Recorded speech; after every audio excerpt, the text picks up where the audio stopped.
நம்ம எதிர்பார்த்ததை விட பேர் சொல்லுங்க. இந்தாமா எழுதிக்க. துரத்தேவன் 5001. என்னங்க இந்த காலத்துல போய் ஜாதி பேர்லாம் சொல்லிக்கிட்டு? ஏன் சில்பா செட்டி, சமீரா ரெட்டி, ஐஸ்வர்யா ராய், லட்சுமி மேனன் இப்படி அதர் ஸ்டேட்ல இருந்து வர்ற பொண்ணுங்களே ஜாதி பேரை போடும்போது தக்காளி மதர் ஸ்டேட்ல இருக்க நம்ம போடக்கூடாதா? எழுதுமா துரத்தேவன் 5001. மாப்பிள்ள எப்படி மாப்பிள்ள? இதான் நம்ம டீச்சர். எழுதுமா. ஜிஎஸ்டியோட சேர்த்து வச்சுக்க. நீங்க பாத்துக்கோங்க, நாங்க போறோம். மாமா என்ன முதல்ல இருந்து மொய் எழுதணுமா? கரெக்டா சொல்லிட்டீங்க மாமா. அப்பா சொல்லிட்டு மாப்பிள்ள. கோவிந்தராஜ் மூரியர் 1000. My dad. காசு கொடு மாமா. 2000 ரூபாய். குட். Bhagyalakshmi my mom 1000. மாமா என் பேர்ல ஒரு 100 ரூபாய் தந்தா மாப்பிள்ள திரும்ப 2000. ஓடி வாழ்க.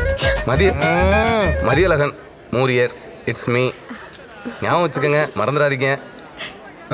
மாமா உங்க பேர்ல ஒரு 2000. மாப்பிள்ள மொய் எழுத வந்தியா இல்ல என் சொத்தை அவன் பேருக்கு உயிர் எழுத வந்தியா? போங்க மாப்பிள்ள.